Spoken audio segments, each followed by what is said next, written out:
আসসালামু আলাইকুম রহমতুল্লাহ। কিয়ামত নিকটবর্তী হওয়ার অন্যতম একটি বড় আলামত হচ্ছে ইয়াজুজ মাজুজ নামের ভয়ঙ্কর দুটি জাতির আবির্ভাব।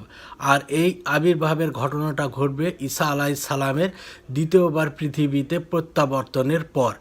ইয়াজুজ মাজুজরা হচ্ছে আদম আলাইহিস সালামের বংশধর। ইতিহাস থেকে জানা যায় ইয়াজুজ মাজুজ নূহ আলাইহিস সালামের পুত্র ইয়াকার বংশধর, এবং এই জাতি অত্যন্ত ভয়ঙ্কর এবং ধ্বংসাত্মক কার্যকলাপে লিপ্ত ছিল। ইয়াজুজ মাজুজরা মানব সম্প্রদায়ের অন্তর্ভুক্ত হলেও এদের স্বভাব চরিত্র পশুর মতো। অর্থাৎ বর্তমান সময়ে আমাদের সমাজে এক শ্রেণীর লোক রয়েছে যারা মানুষ সম্প্রদায়ের অন্তর্ভুক্ত হলেও তাদের আচার আচরণ এবং মানুষের সাথে তাদের উঠা বসার ধরনটা পশুর মতো। তাদের ভিতরে মায়া মমতা দয়া দাক্ষিণ্য কোনো কিছুই বিদ্যমান থাকে না। এই ইয়াজুজ মাজুজ জাতি হবে এইসব মানুষের চেয়ে নিকৃষ্ট। এরা সভ্যতার বিরোধী, এবং এই কারণে যে তারা মানব সমাজের জন্য শত্রু, কেননা এই মানব জাতি তাদের প্রবেশ দ্বারকে বন্ধ করে দিয়েছিল এবং চিরতরে তারা পৃথিবীর সভ্যতাকে বিচ্ছিন্ন। আর এই কারণে তারা প্রতিহিংসা পরায়ণ হয়ে মানুষ জাতির ক্ষতি সাধনের উদ্দেশ্যে চারিদিক থেকে ছড়িয়ে পড়বে মানব সমাজে এবং সব কিছু তছনছ করে দেবে নিমিষে, এবং মানুষ তাদের কোনো রকমভাবে প্রতিরোধ করতে পারবে না। এ পর্যায়ে মানব জাতি তাদের জীবন বাঁচানোর তাগিদে বাড়িঘর ছেড়ে পলায়ন করবে। সূরা কাহাফের 83 থেকে 101 নম্বর আয়াতে এই ইয়াজুজ মাজুজ জাতির ব্যাপারে বর্ণনা করেছেন আল্লাহ সুবহানাহু ওয়া তাআলা। সূরা কাহাফের 93 থেকে 98 আয়াতে আল্লাহ সুবহানাহু ওয়া তাআলা জুলকারনাইন কর্তৃক তাদেরকে রাস্তা বন্ধ করার উদ্দেশ্যে যে প্রাচীর নির্মাণ করেছেন সেই প্রাচীরের ব্যাপারে বর্ণনা করা হয়েছে। জুলকারনাইন একজন ন্যায়পরায়ণ শাসক ছিলেন। যদিও প্রাচীনকালে জুলকারনাইন আরব উপদ্বীপে এক কম বয়স্ক একজন শাসক হিসাবে পরিচিত ছিলেন, কিন্তু তার ক্ষমতা এবং প্রভাব প্রতিপত্তি ছিল দুনিয়াময়, এবং তিনি তার ক্ষমতা বলে এবং ন্যায়পরায়ণতা দিয়ে সারা পৃথিবীব্যাপী শান্তি এবং শৃঙ্খলা প্রতিষ্ঠিত করেছেন এবং অন্যায়ের প্রতিরোধ করেছেন। আর এই অন্যায়ের জ্বলন্ত প্রতিরোধ এই ইয়াজুজ মাজুজ জাতি, আর যা আল্লাহ সুবহানাহু ওয়া তাআলা স্বয়ং কোরআনে এই ব্যাপারটি উল্লেখ করেছেন। ইয়াজুজ মাজুজ জাতির ব্যাপারে পবিত্র হাদিসে বিস্তারিত পাওয়া যায়।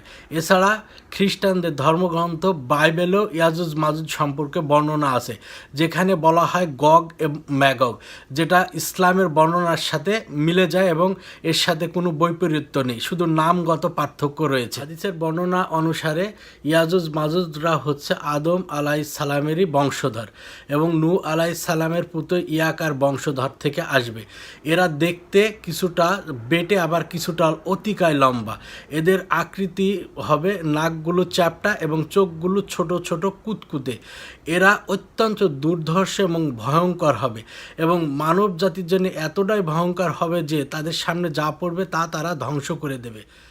এই ইয়াজুজ মাজুজ জাতি এতটাই ভয়ঙ্কর অত্যাচারিত ছিল সেই যুগে যে পার্শ্ববর্তী জাতিগুলোকে তারা তাদের খেয়াল খুশি মতো নির্যাতন করতে, লুটতো, রাজ চালাতো এবং ধ্বংসলীলা করে তারা আবার একই পথ ধরে সেই দুই পাহাড়ের মাঝখান দিয়ে তাদের আবাসস্থলে ফিরে যেত। এমন এক পর্যায়ে জুলকারনাইন নামক এই বাদশাহ এই জাতির কাছে উপস্থিত হয় এবং তারা এই জাতি জুলকারনাইনকে ইয়াজুজ মাজুজের ব্যাপারে বর্ণনা করেন। এবং শুধু তাই না, তারা বলে তার পক্ষে যদি প্রতিরোধ করার কোনো কৌশল বা প্রতিরোধ করার কোনো পর্যায়ে তারা করে দেয় তাহলে তারা তাকে ট্যাক্স দেবে। এ পর্যায়ে সে উল্লেখ করে আল্লাহ সুবহানাহু ওয়া তাআলা তাকে যথেষ্ট দিয়েছে, শুধু তারা শ্রম দিলেই চলবে। এমন এক পর্যায়ে জুলকারনাইন ইয়াজুজ মাজুজের যে প্রবেশ পথ সেই পথে তামা গলিয়ে সেই রাস্তা চিরতরে বন্ধ করে দেন। আর এই বন্ধ করা এতটাই স্বীকৃত এবং তিনি এতটাই ন্যায়পরায়ণ শাসক ছিলেন যে আল্লাহ সুবহানাহু ওয়া তাআলা স্বয়ং কোরআনে তার ব্যাপারে উল্লেখ করেছেন, এবং এই প্রাচীরকে এতটাই মজবুত করেছেন যে কিয়ামতের আগ পর্যন্ত এই প্রাচীর ভেঙে এই ইয়াজুজ মাজুজ জাতি বের হয়ে আসতে পারবে না।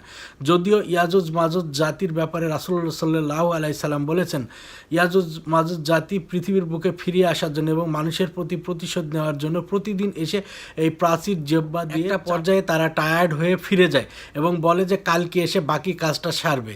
এভাবে কিয়ামত পর্যন্ত চলতে থাকবে। ঠিক কিয়ামতের আগ পর্যন্ত আল্লাহ সুবহানাহু ওয়া তাআলা যখন চাবে তখন এই ইয়াজুজ মাজুজ জাতি বলবে আজকে আমরা ইনশাল্লাহ এই কাজটা শেষ করেই ফিরব। আর এ কথাটা বলার কারণে তারা প্রাচীর ভেঙে বেরিয়ে আসবেন। মুহূর্তের মধ্যে তারা সমস্ত উচ্চভূমি থেকে মানব বসতির ভিতরে চলে আসবে বানের পানির স্রোতের ন্যায়। শুধু তাই নয়, তাদের প্রথম দলটি যখন আসবে একটি নদীর সামনে, পানি এমনভাবে পান করবে যে নদীর সমস্ত পানি শুকিয়ে যাবে, এবং পরবর্তী দলটি সেখানে ক্রস করার সময় বলবে এখানে হয়তো কোনো এককালে পানি ছিল। ইয়াজুজ মাজুজ জাতি যখন মানব সভ্যতার ভিতরে চলে আসবে তখন ঈসা আলাইসাল্লাম থাকবেন পৃথিবীর বুকে। এই অবস্থায় মুসলিমদের নিয়ে ঈসা আলাইসাল্লাম তুর পাহাড়ে গিয়ে অবস্থান করবেন।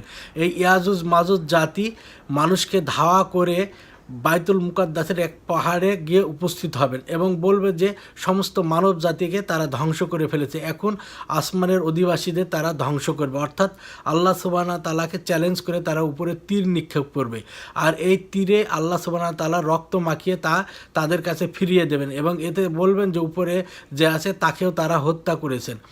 ইয়াজুজ মাজুজ জাতির এই ধ্বংসাত্মক কার্যকলাপ দেখে ঈসা আলাইসাল্লাম আল্লাহ সুবহানাহু তাআলার কাছে মুসলিমদের নিয়ে দোয়া করবেন। আল্লাহ সুবহানাহু তাআলা তার দোয়া কবুল করবেন এবং এই ইয়াজুজ মাজুজ জাতির মাঝে এক মহামারী পাঠাবেন। এই মহামারী আকারে ক্রন্দনের দিকে এক ধরনের পোকা সৃষ্টি করবেন, যার দ্বারা তারা সমস্ত ইয়াজুজ মাজুজ জাতি ধ্বংস হয়ে যাবে এবং সারা পৃথিবীতে তাদের লাশ ছড়িয়ে ছিটিয়ে থাকবে। এই অবস্থায় আল্লাহ সুবহানাহু তাআলা মানুষের প্রতি দয়া করে এক ধরনের শকুন পাঠাবেন, যাদের আকৃতি গলার আকৃতিটা উটের মতো লম্বা। তারা সমস্ত লাশগুলো ইয়াদা নামক একটা স্থানে নিয়ে নিক্ষেপ করবে। এরপর আল্লাহ সুবহানাহু তাআলা সারা পৃথিবীব্যাপী বর্ষণ ঘটাবেন, আর অতিরিক্ত বৃষ্টিপাতের ফলে সমস্ত জমিন ধুয়ে মুছে একাকার হয়ে সমুদ্রে পানি নিক্ষিপ্ত হবে এবং সমস্ত জমিনে নতুন করে ফুল ফল ফলাদি গজে উঠবে এবং মানুষ সুষ্ঠু এবং শান্তিপূর্ণভাবে আবার নতুন করে জীবন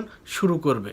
বর্তমান যুগে অনেক মানুষ আছে যারা ইয়াজুজ মাজুজ সম্পর্কে জ্ঞান রাখে না, কিন্তু এই ইয়াজুজ মাজুজের ঘটনা পবিত্র কোরআনে উল্লেখ আছে। এছাড়া আল্লাহ সুবহানাহু তাআলা অন্যান্য জাতি সম্প্রদায়কে তাদের নবী রাসূলের মাধ্যমে এই ইয়াজুজ মাজুজ এবং দাজ্জাল সম্পর্কে সতর্ক করেছেন, যার কারণে বাইবেলে এই গগ ম্যাগগ নামে ইয়াজুজ মাজুজের ব্যাপারে উল্লেখ রয়েছে।